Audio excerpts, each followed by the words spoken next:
Mani, Ani, Emi, Lari in Klari različne vrste starševskega nadzora niso neznane.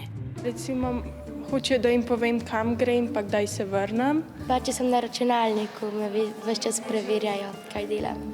Pa kdaj mi pregledujejo telefon, pa gledajo, kaj si dopisujem. Naprimer, ko grem iz šole, me pokličejo, ali pa jaz njih pokličem, drugače mi pa zaupajo.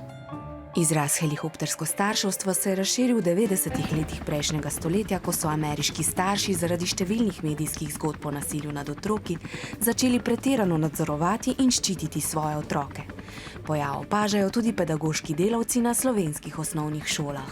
Spomnim se tudi primerov, ko recimo starši pridejo v šolo in rešujejo kakšne manjše konflikte, da so kakšne izjave v smislu, da je preveč domačih nalog, da so učitelji prestrogi. Težava tovrstne vzgoje je predvsem v tem, da so mladi zaradi posredovanja svojih staršev neizkušeni v reševanju težav in vedno manj samostojni.